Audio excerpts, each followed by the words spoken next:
There are so many of you! It's little Cass and little Gray. Oh, there's also little D and the big puppy! Trian? Aren't you...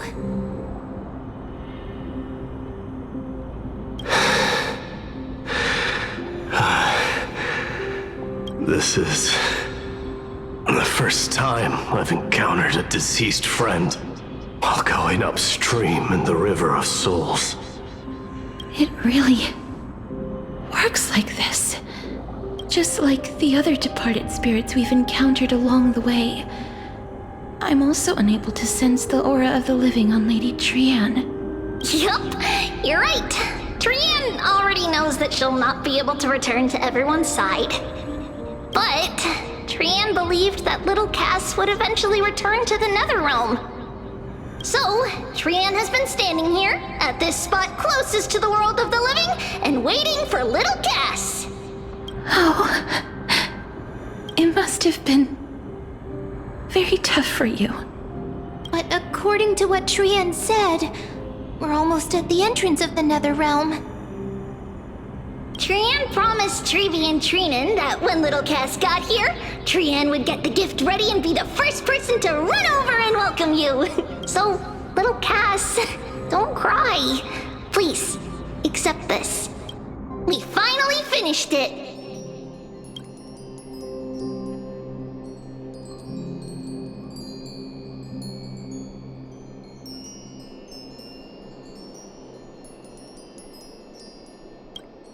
This is what Lady Trebi once mentioned. The gift for me that you didn't manage to finish. The Holy Maiden of Yanis. Even when separated by life and death, their thoughts are still connected. Trian spent a lot of time drawing this. Trian hopes that little Cass likes it. Seriously? It's seriously a wonderful drawing. Lady Trian. This is our flame chase journey.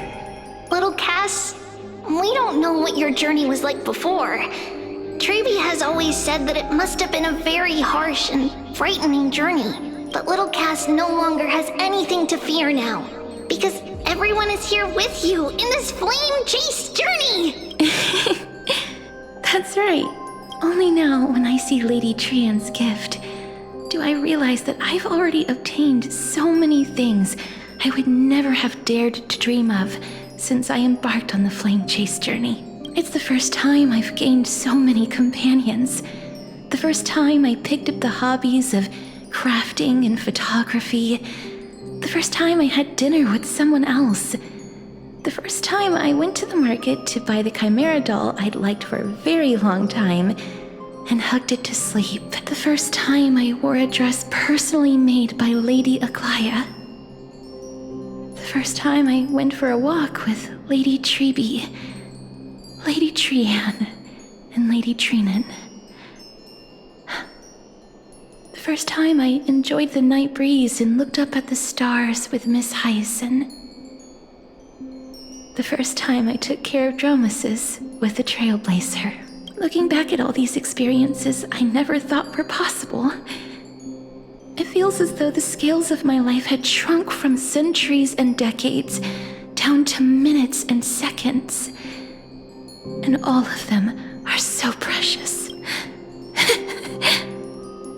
I took countless photos in the past.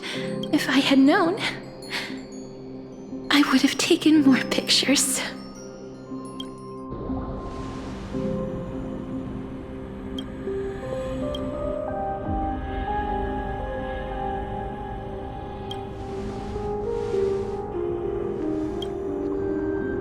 Trian says yes! Trian likes little Cass and would love to take a picture with little Cass. Sadly, being departed souls, our images cannot be captured in the world of the living.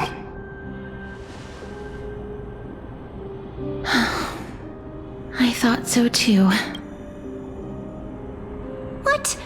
Are we seriously going to leave any room for regret?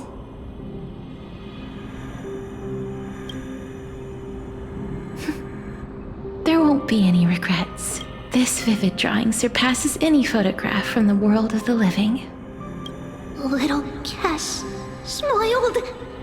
Treevee, Trinan, and Trian's wishes finally come true!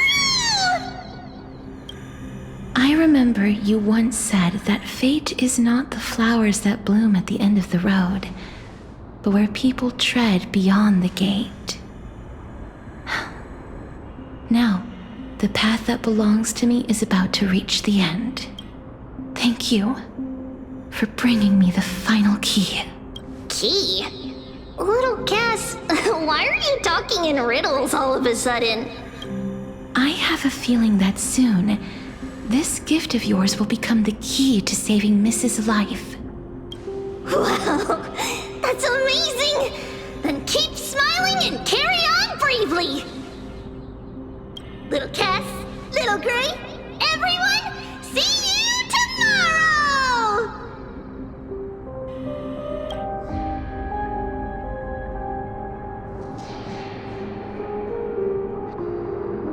Lady Trian.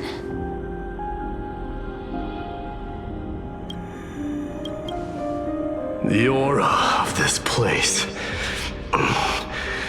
We have indeed reached the end of the stream of souls. If I go any further, I might lose myself. I must leave now, for the black tide still wreaks havoc in the realm of the living.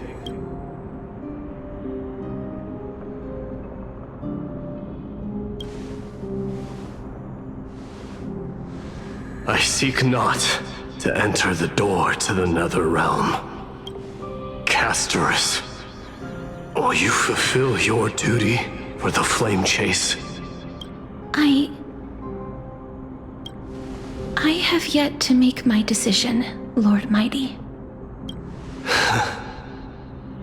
No matter. Make the choice your heart desires. Even if it takes 1,000 years of waiting, I will continue to fight till I die. Then rise from death till the miracle descends.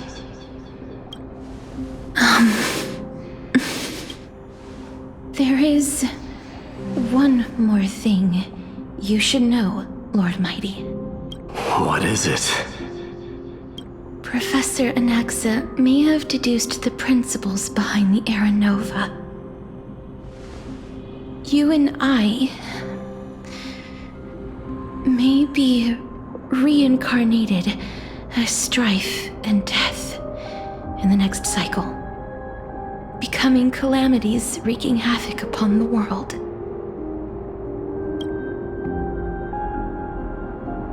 I see.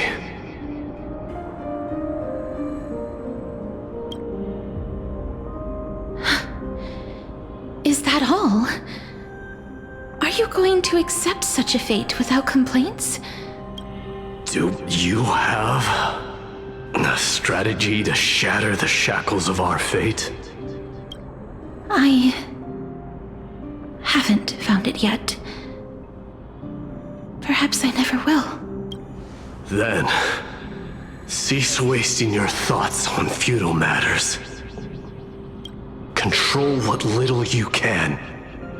And when fate's inescapable grasp comes, resist it with the strength of your mighty will.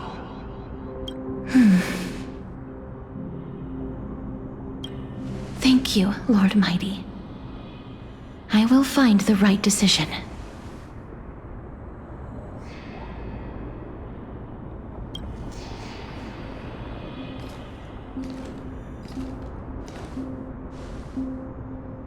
In the name of strife, may you meet a fitting end. This must be the alchemical matrix the spirit mentioned. Let's see. We need to insert Aquila's sky, Giorios' earth, Kephales's fire, Fagusa's ocean, Nestia's love. It seems our sweet Princess Homebody has made up her mind. In that case, seamstress, I suppose I no longer need to deliver your message. My time is rather precious after all. Whether you wish to break free from death or not, please, follow your heart. By the promise you once made, I ask that you fulfill your duty one final time. Castorus, please, live as a human, and die as one. According to that alchemist, the final piece is supposed to be me. However, he is not privy to the past, and therefore cannot see the full picture. The past? I saw the twins of death in Kefali's memory, and now I am certain that I was one of them. The trial of the Hand of Shadow demanded taking the life of your family. I died during that trial, falling before the gate to the new world. And my sister, whom I never met, became the Titan Thanatos of this cycle. She was consumed with regret over my death, so she used the Titan's authority to reforge my soul. Yet, it also means she has never revealed herself to anyone, hidden away from the entire world. That's because the Titan she became already fell at the start of everything. They died for me, and now lie in slumber in the River of Souls. You mean Pollux? That's right. The River of Souls is no material river. It cannot be blocked by ordinary means. Only a divine corpse can prevent the dead from reaching the next world. And that's why we have to awaken Pollux from death before we can retrieve the core flame of death. We have to reforge its body with the power of alchemy. But Cass, if that alchemist speaks the truth, does that mean you're also part of the dragon body? According to those departed spirits, I was indeed born as the dragon's twin. But before we talk about that, have you heard the sighs? No, not from me. The sounds that come from the memories when we were collecting the souls. I heard them too. So what are those? I think it's probably the sign of Pollux's wish being fulfilled. They must have realized how heavy a price they'd need to pay when they used their divine authority to resurrect a dead woman. That's why they exerted every ounce of their strength to send me to Styxia, a city that called for death, a land where none is hostile to death. They never saw their wish fulfilled and fell so prematurely, all because they wanted to give me a new life. Pollux must really want to know how their sister has been after giving their all to save her. That wish is the reason Pollux's soul still lingers in the mortal realm even after their fall, quietly watching and documenting every detail of their sister's life. So instead of picking up objects on the way here, we were instead showing things to a strand of yearning that lingers here. Now, we must weave these yearnings together and restore them into Pollux's... But all of this is just a hypothesis, right? What if we go through with the ritual and it turns out totally different? That's fine. As Professor Anaxa often reminds us, such is the nature of alchemy. The true outcome can only be known once the process is complete. This is why alchemy is also known as the miracle of creation. Now, the puzzle of Pollux's yearnings is nearly complete, with only one final piece remaining. I shall reveal what they have been yearning to know in the alchemical matrix. I will show them my whole life since I left Styxia. Lady Trian has already drawn a picture of my entire life, and it is now in my hands.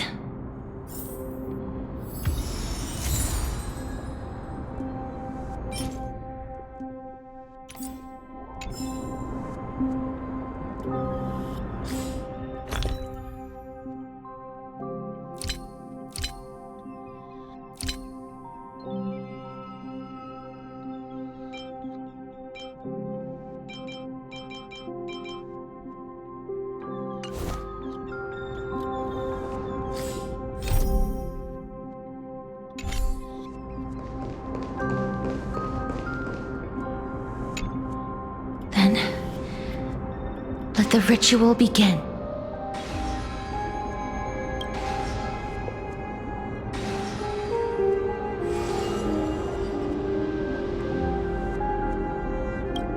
And now, the objective is complete. That is all. Such is what Professor Anaxa always says after preparing for an alchemical ritual. And now, Pollux, I shall lift you from the river of souls and reforge your soul. Perhaps you will be disturbed by this, and your body may become horrifying to behold. But if even the slightest trace of your soul remains, the soul that once ferried me to this side of the shore, then please, look at me. I wish to thank you in person. I have obtained everything you sacrificed your divinity for, Lady Almanette. Did she recognize you? Oh, she must be the first soul we can communicate with here, right? I'm afraid she is just another spirit trapped here, like the rest of them. The only difference is that I was there when she died. Please, go on. I'm listening. Are you about to tell the story of Styxia? Yes. You're just as smart as I imagined, but... never mind. Now's not the time. There's no need to worry, Elder. Take a look around you. You're already at the resting place of the dead. The world of the dead. But how? I understand that you chose to remain silent about the story to protect Castorus, the girl who coexists with death, but you no longer need to hide that story. I can assure you that you have protected that girl's life well. Oh, well, in that case, let me begin. Styxia, the pearl of the ocean, plagued by unwarranted calamity and ravaged by death in the fairy tale. It was the first city-state to shift their faith towards death, even before Idonia did. From where you stand now, I suppose that's a bit hard to believe. Right? Indeed. I cannot imagine that those from the era Chrysia, blessed with eternal life, could ever yearn for death. I have pondered the same question, child. But I am afraid there is no clear answer to it. Journeys and epics are only glorious and magnificent because all things eventually fade to dust. That's how someone once explained to me why death is necessary to the world. But I still can't take that as the final answer. Would a world without journeys and epics be worse off? I take it the one who spoke this line was a general, or perhaps a warrior. I, however, did find some inspiration in these words. Would you like to hear my thoughts, Castorus? Please enlighten me, Lady Almanette. Though I have already made up my mind on how to handle the authority and core flame of death. Your words might truly guide me toward the path forward. You and I are neither warriors nor generals. Therefore, journeys and epics cannot truly resonate with us. But what if I reframe it like this? What if love is not a trait bestowed upon mortals by Nestia, but a blessing from death. Love. No one ever invented the word cherish in the era when life was eternal.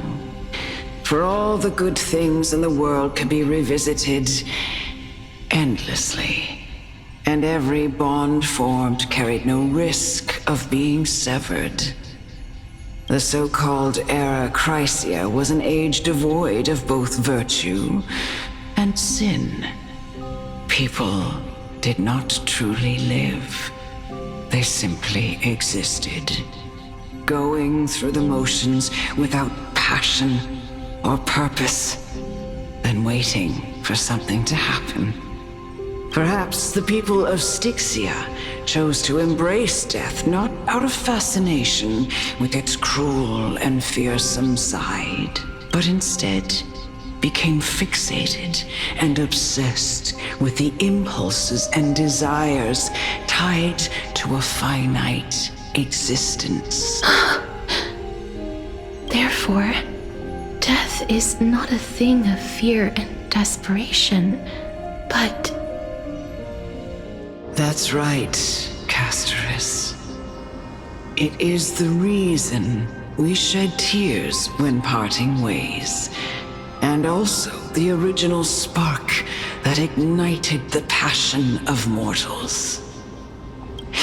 If you truly intend to deprive the world of death, then be prepared to witness it return to a state of stagnation.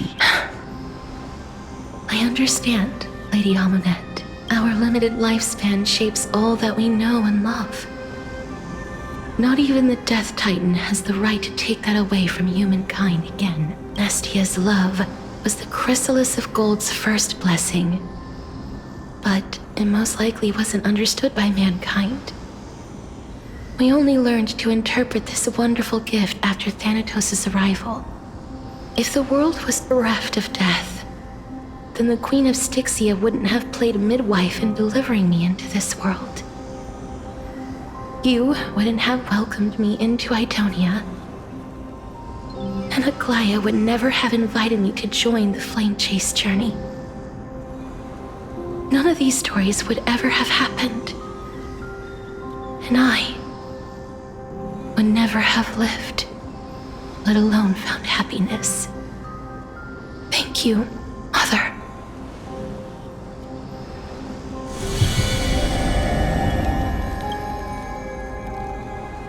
I will use all the love I've experienced in this long life to complete the final. My teacher, Anaxagoras, grant me the wisdom of all things. I call upon thee, the stripped dead dragon's corpse.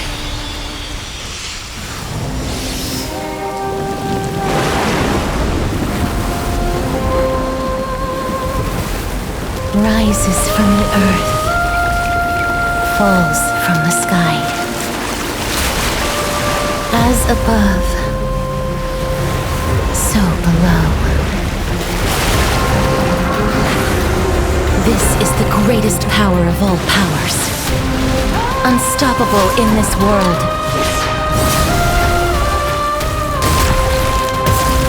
The great work that commands all death. I shall grant you embrace.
that saved my life truly gone? Or will you show yourself again once we eradicate this hatred and regret?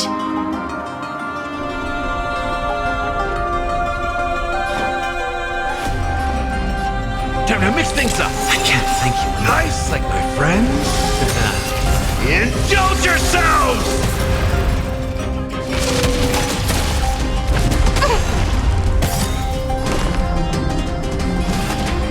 Head out, farewell.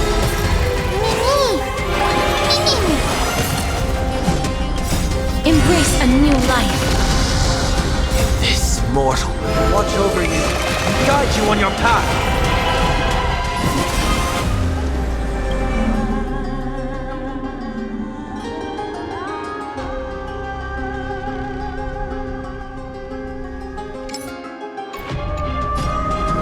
Return to dust!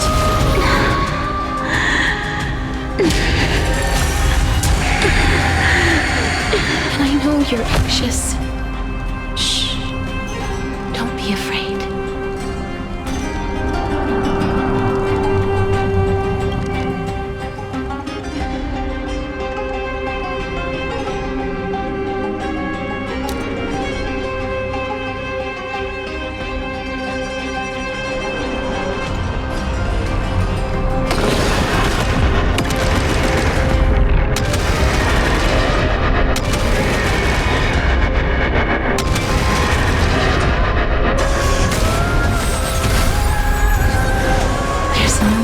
To weep in grief.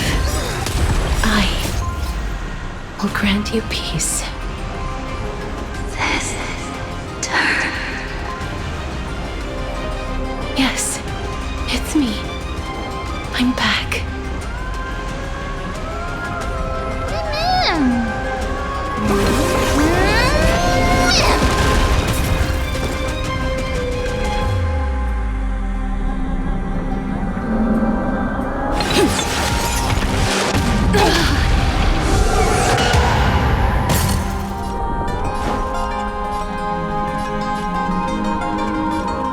Time to mix things up. I shall remember this one.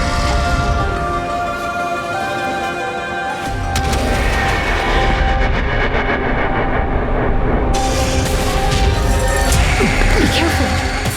They may be moving by instinct, but there is fury welling up within them. Serenity is before me. Return to dust!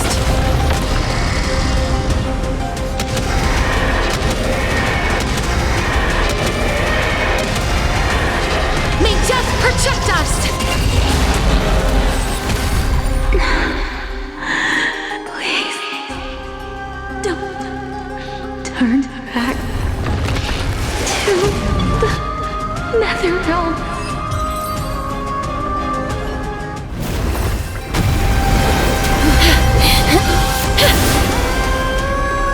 Oh, death. Sleep in peace.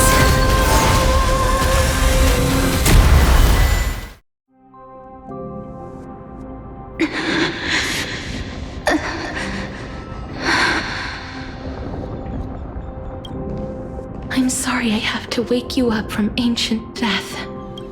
And I know you're anxious. Shh. Don't be afraid.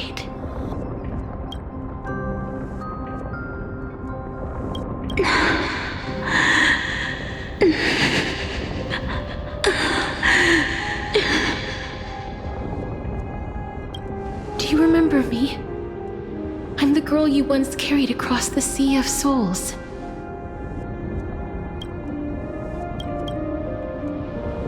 I'm sorry I wasn't able to remember you, but with the help of many people, I was finally able to pick up these broken fragments of my past.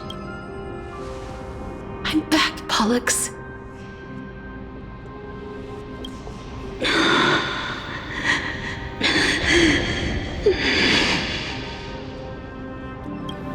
I know this might not be what you wanted,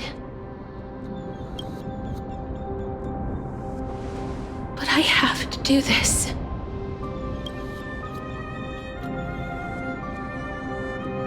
So please, carry me across the Sea of Souls again and return me to the Netherrealm, just like you did in the past. Please take me to where the core flame of death rests.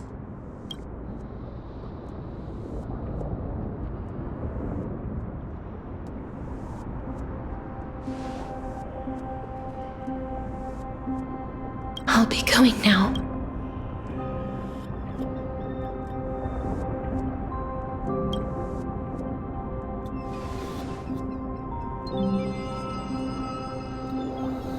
They may look scary, but as long as...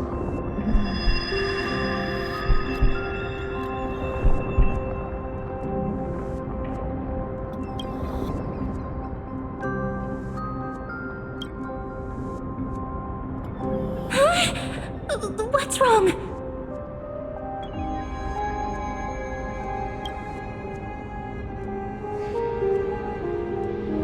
Are you... What's wrong with her?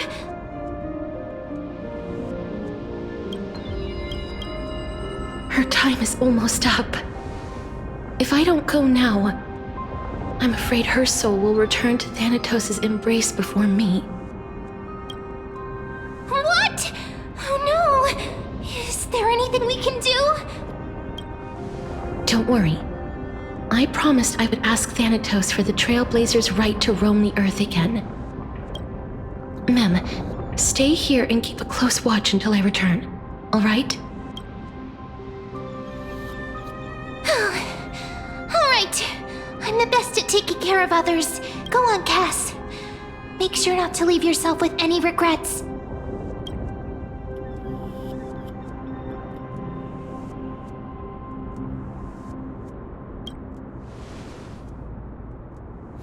That's not funny! It's a deal then.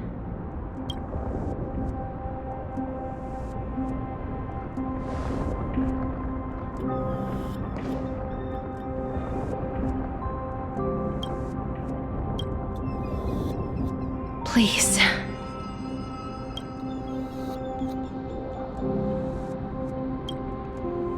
Wait for me.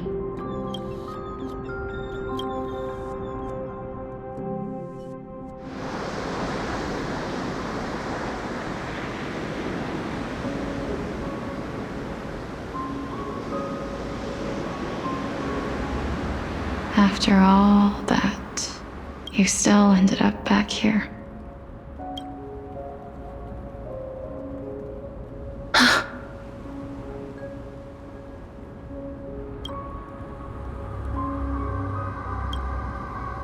So the legends were true. The Netherrealm really is a sea of flowers.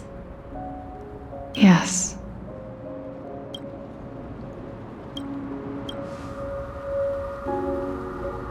Just like the flower fields we tended to back then.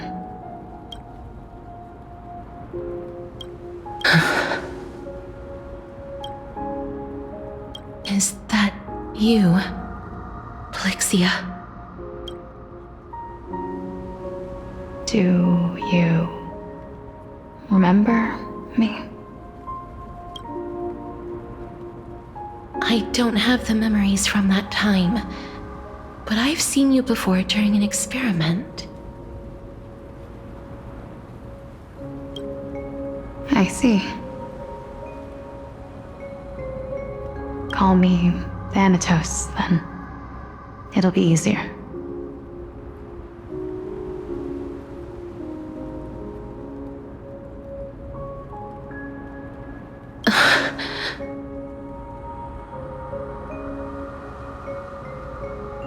However, since you recognize the name, you must already know everything about Thanatos, right?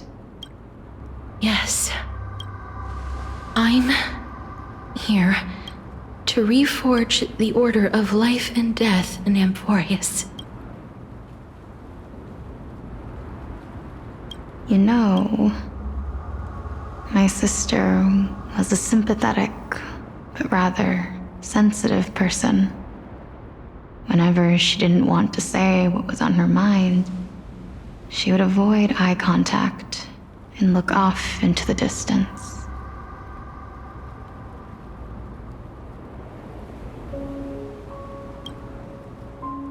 Just like what you are doing now. Can you tell me about the last Era Nova? What did you do, Polixia?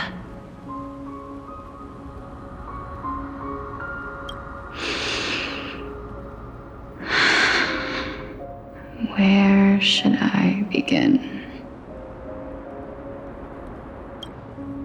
A long, long time ago, there were a pair of like-minded twins. As foretold in the prophecy, they were chosen to be successors to the god of death. But fate was cruel. The price of attaining divinity was to take the life of a family member with our own hands. That trial was indeed recorded in that memory.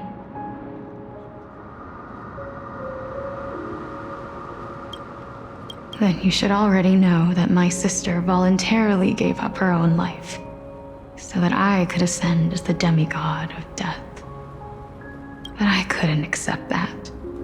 Why did we have to kill each other for a future she'd never see herself? That's not fair. So, while weaving the laws of the new world, I shattered the forbidden bottom line for life and death. I reshaped my sister's soul and took the form of the great dragon Pollux to carry her up the River of Souls and back into the mortal realm. But our fates were already decided and manifested in unexpected ways in response to my futile actions. Aging is an unbreakable law of nature laid upon humankind, created at the same time as death. When the living die, their souls will meet Thanatos, who would determine where every soul goes. If the Reaper raises their left hand, the soul is granted death and allowed to enter the Netherrealm to await reincarnation. If they raise their right hand, the soul is rejected by the Netherrealm and returned to the mortal realm to continue walking the earth. That's why the Hand of Shadow can only lay down judgment and not embrace another being. Yes. Death was originally a pair of hands, but they were split in twain when we reached the mortal realm, never to touch each other ever again. The half of Thanatos that represents life, the undying human who grants death, that was the curse I forced upon you. Then, what about you? As the half of Thanatos representing death, I shoulder the fate of defying death. I died the moment I entered the world of the living. From then on, my Titan also no longer existed in this world. The cycle of life and death stopped. Souls were denied their audience with death and were left stranded within an ever-rising river of the dead.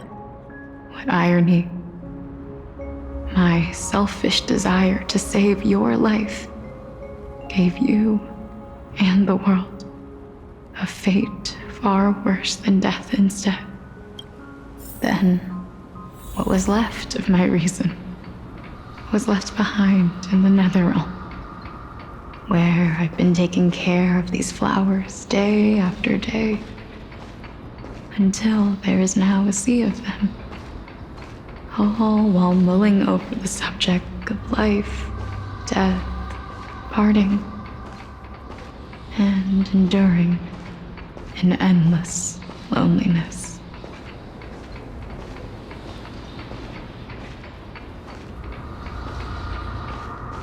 Fate is absurd indeed.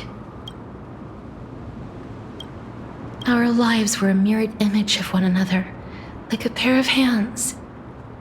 Even so, we arrived at the same destination.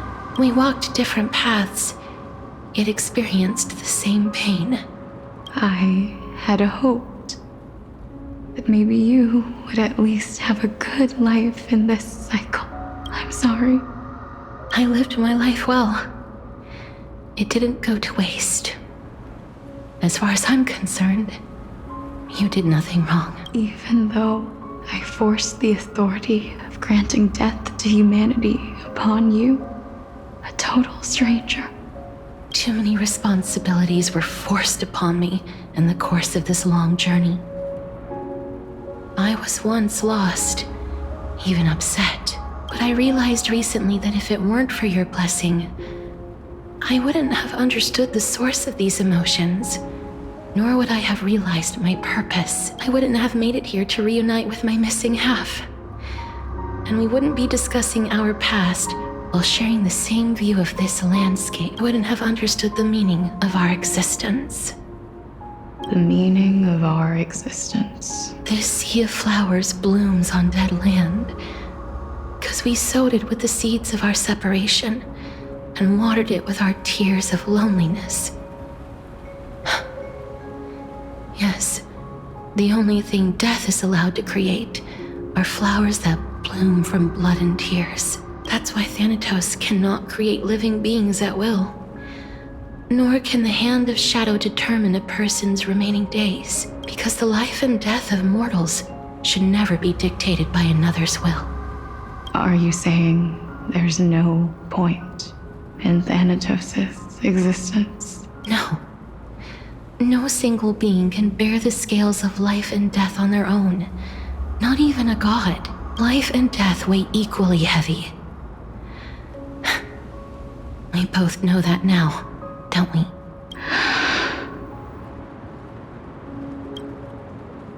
You, too, must have had a difficult life. We've taken quite the ridiculous journey together, haven't we? I had a feeling, even back then, that we would meet again one day. Not to embrace one another after a long separation, but to come in search of retribution. Tell me the answer that's already been written, and let us draw this seemingly endless fate to a close. It's been far too long. I've waited here for centuries, watching day after day as desperate spirits are denied by this lonely wasteland. I always hoped I would see you among them. But I was also afraid of seeing you. I didn't know how I could possibly face you again, but more than anything, I was afraid that you might have forgotten all about me. I know. But don't you see, Polixia? I made it back anyway. You don't have to shoulder death's authority on your own anymore. It was always meant to be held in two hands anyway. So, let's give our core flame to her and have her take it back to the mortal realm. Give humanity back their cycle of life and death. Our responsibility as Thanatos was never about picking out favorite souls. We were only meant to watch over life. Let's tend the field together and create a warm sea of flowers for all the souls to come. What do you think, Polixia? Yes, just one last step. You shall wither, and through that, the dead will sprout again from the remains, and be reborn with the dead flame. As foretold by the prophecy, Thanatos' authority is only destined for only one person to wield. As the Chrysos heir of death, as their demigod, as a titan, our fated moment has arrived once again. Just like before.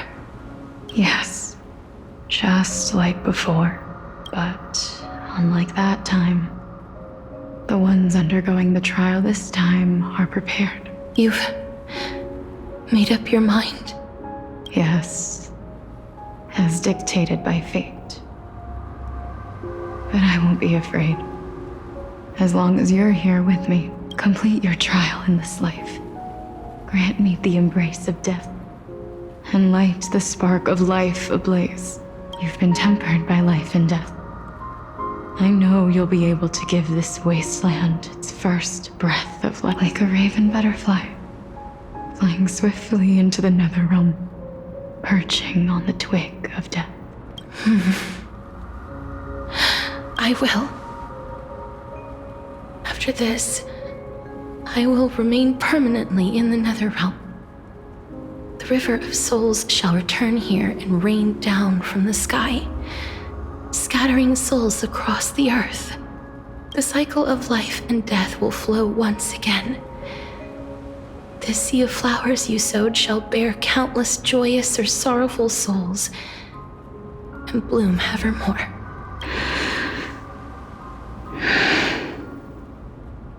Thank you. Just one last thing. Can you grant me one wish? Of course. What is it? Please, don't forget me. I promise you, when we meet in the next world, even if I have endured another reincarnation, even if we do not know each other's names, I will still hold you tightly in my arms. Just like what I did when we were born. Casterus. Casterus. You're as beautiful as a fleeting butterfly.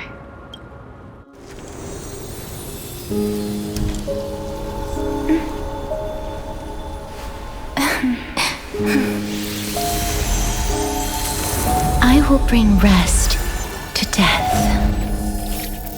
And from now on, stagnant life will once again flow.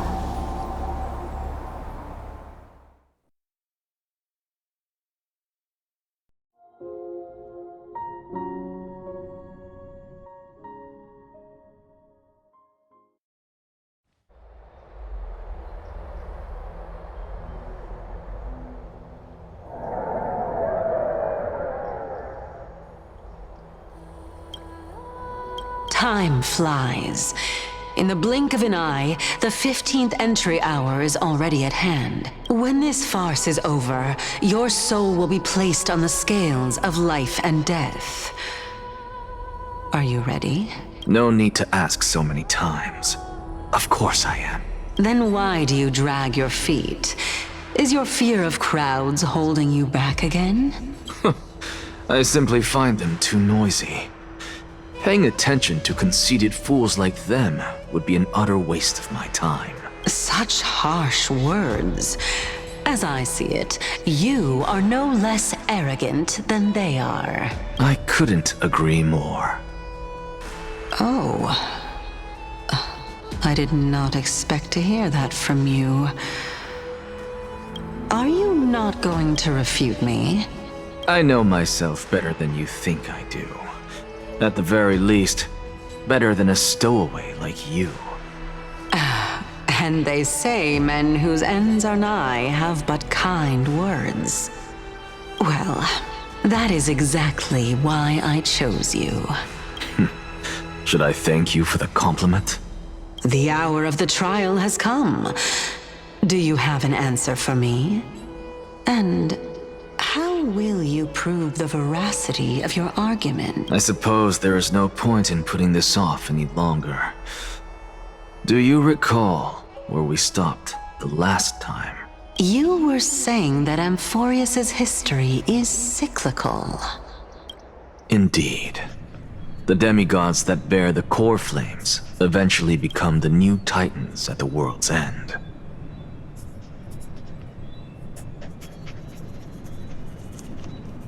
Remember what happened on the Holy Mountain? Calypso, Naias. As their destined ends approached, one by one they left this world, leaving only the twins, who are fated to succeed death. Unfortunately, while their journey is consistent with ours, you and Calypso, as well as Nikador and Naias, act as supporting evidence. I can only come up with a rough sketch for my theory of a cyclical history. For all the pains I took to reach this point, I had already lost hope of ever obtaining definitive proof. After all, the past is in the past. Proving that we are the legacies of heroes of the past is a hopeless endeavor. That is, until I met a girl named Polixia and her sister. If Castorus was truly sent from the past to the present for the Titan's self-serving reasons, then having lived through 2 cycles, and with Styxia as the pivot, she will no doubt be the link to connect all of this together. If the Twins of Death can bridge 2 cycles to reunite at the shores of the Sea of Souls, then my hypothesis will no longer be just a hypothesis. And you too will get the answer to your question. Well, that is all well and good, but how can you be so sure? If there is even the slightest error in your hypothesis, the girl will be shattered. It matters not. The most important quality a scholar must possess is foolhardiness. If you are overly cautious, then you'll never have the gumption to make the first step, and change will never come. Besides, I, Anaxagoras, am destined to overturn this farcical world. Come, let us go and teach those pathetic worms one final lesson.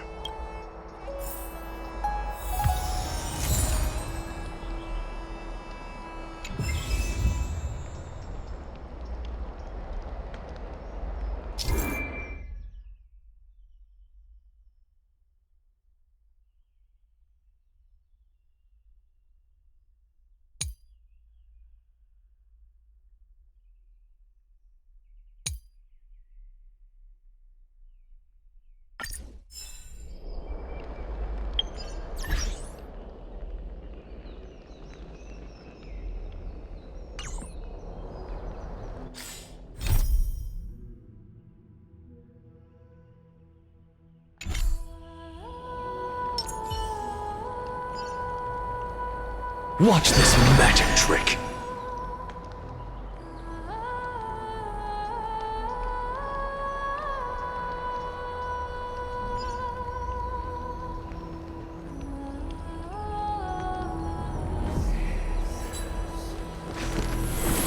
All things are connected by origin, and are made of the same essence.